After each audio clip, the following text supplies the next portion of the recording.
بسم اللہ الرحمن الرحیم۔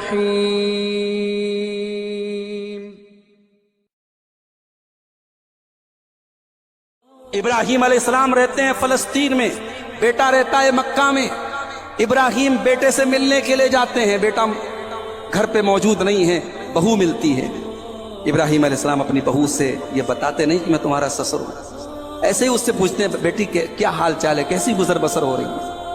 ابراہیم علیہ السلام کی بہو کہتی ہے بڑی بری گزر بسر ہو رہی ہے، بڑی تکلیف چل رہی ہے، بڑی پریشانی چل رہی ہے۔ ابراہیم علیہ السلام سمجھ گئے کہ یہ عورت بہت بڑی ناشکری ہے، اور جو عورت ناشکری ہوتی ہے، میرا جملہ نوٹ کر لو، اگر عورت ناشکری ہے تو اس کی توحید گڑبڑ ہے، اس کا عقیدہ گڑبڑ ہے۔ پکے عقیدے والی اور پکی توحید والی عورت کبھی ناشکری نہیں کرتی۔ اس بہو نے جب ناشکری کی تو ابراہیم علیہ السلام نے کہا کہ بیٹا ایسا ہے کہ جب تمہارے شوہر شام کو آئیں تو میرا سلام پہنچا دینا، فقرئی منی السلام، میرا سلام کہہ دینا، اور ان سے کہنا کہ غیر اتبت بابک، اپنے دروازے کی چوکھٹ بدل لے۔ شام کو اسماعیل علیہ السلام گھر پہ آئے، بیوی نے سنایا کہ ایک بڑے میاں آئے تھے اور انہوں نے آپ کو سلام کہا ہے اور دروازے کی چوکھٹ بدلنے کو کہا ہے۔ کہا رے وہ تو میرے باپ تھے، وہ تو تیرے سسر تھے، اور تو نے ان سے کیا بات کہی کہ ان کو اتنا ناپسند گزر گیا کہ انہوں نے مجھے حکم دیا میں تمہیں طلاق دے دوں۔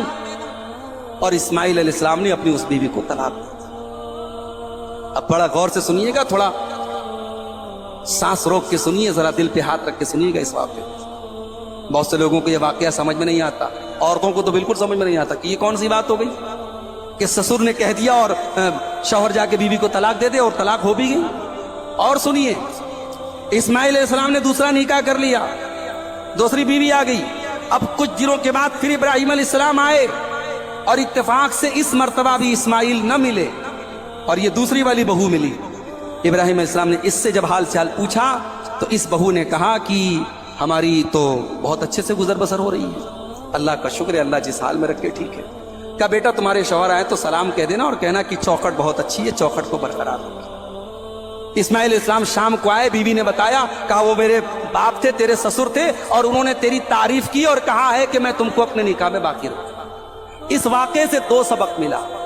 پہلا سبق یہ ملا کہ فیملی، بچے کی، بیٹے کی فیملی الگ رہ رہی ہے، تب بھی سسر یہ نہ سوچے کہ وہ تو سیپریٹ رہ رہا ہے، اس کی فیملی سے مجھے کیا مطلب ہے۔ اگر بیٹے کے پریوار میں کوئی تکلیف ہے، کوئی معاملہ ہے، تو سیپریٹ رہنے کے باوجود، الگ رہنے کے باوجود سسر کی ذمہ داری ہے، باپ کی ذمہ داری ہے کہ وہ اپنے بیٹے اور بہو کے حالات پر نظر رکھے۔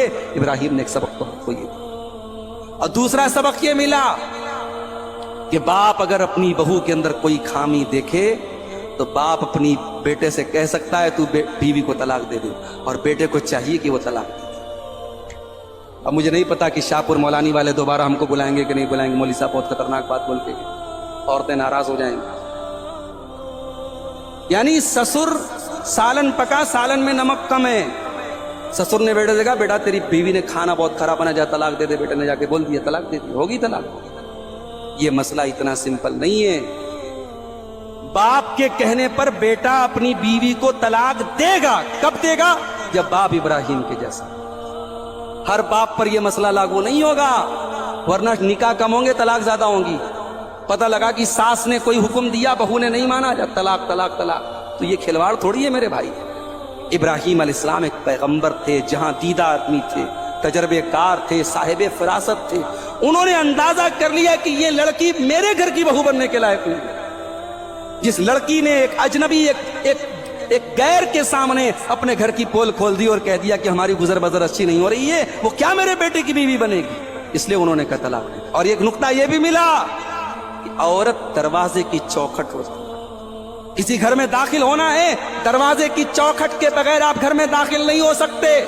اس لیے گھر کو اچھا بنانا ہے تو دروازے کی چوکھٹ کو مضبوط اور اچھا بنانا ضروری ہے۔ اگر چوکھٹ خراب ہو جائے تو گھر کی انٹری ہی خراب ہو جائے گی۔ اس سے پتہ یہ چلا کہ عورت گھر کا سب سے قیمتی اثاثہ ہے۔ جس گھر کی عورتیں خراب ہو جائیں، جس گھر کی عورتیں بدچلن ہو جائیں، جس گھر کی عورتیں بے حیا ہو جائیں، جس گھر کی عورتیں بے دین ہو جائیں، جس گھر کی عورتیں بدتمیز ہو جائیں، اس گھر کا جنازہ نکل جائے گا میرے بھائیوں، اس گھر میں دین کا جنازہ نکل جائے گا۔ عورت گھر کی چوکھٹ ہے۔ ابراہیم نے ہمیں یہ سبق بھی دیا کہ اپنے بچوں کے الگ ہونے کے بعد بھی بیٹا اپنے ماں باپ کی خیر خیریت لیتا رہے، ان کی ضرورت پوری کرتا رہے، اور ماں باپ بھی اپنے بچے پر نظر رکھیں۔ الگ ہونے کا مطلب تعلق توڑ لینا اور ناراض ہو جانا نہیں۔ اور آخری چیز بیان کر کے بات ختم کر رہا ہوں، معذرت کے ساتھ وقت زیادہ لے لیا۔ ابراہیم علیہ السلام کی زندگی سے ایک سبق یہ بھی ملتا ہے میرے بھائی۔ ابراہیم علیہ السلام خانہ کعبہ بنا رہے تھے۔ اللہ نے حکم دیا کہ ابراہیم، خانہ کعبہ کی عمارت کو تمہیں پھر سے ری بلڈ کرنا ہے، اس کو دوبارہ بنانا ہے۔ ابراہیم علیہ السلام اپنے بیٹے اسماعیل سے کہتے، بیٹا اللہ نے حکم دیا ہے خانہ کعبہ کو دوبارہ بنانے کا، تو میرا ساتھ دے گا؟ بیٹے نے کہا بالکل ابا جان، میں آپ کا ساتھ دوں گا۔ اور خانہ کعبہ کی اینٹیں رکھی جانے لگی۔ خانہ کعبہ کے نشانوں کے اوپر وہ عمارت جس کو آج ہم دیکھ رہے ہیں، شاندار عمارت، اس کو آدم علیہ السلام کے دور میں ہی بنایا گیا تھا، اور وقت اور حالات کے تحت یہ عمارت مندمل ہو گئی تھی، مٹ گئی تھی، اس کو دوبارہ پھر سے کھڑا کیا ابراہیم علیہ السلام۔ اور جب یہ دونوں باپ بیٹے خانہ کعبہ بنا رہے تھے تو ان کی زبان پر ایک دعا تھی میرے بھائی، اور وہ دعا کیا تھی؟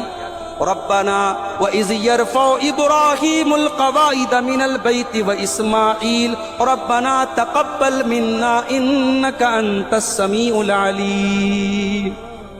دونوں باپ بیٹے خانہ کعبہ کو بنا رہے تھے اور یہ دعا کرتے چلے جا رہے تھے، اے اللہ ہمارے اس عمل کو تو قبول فرما لے۔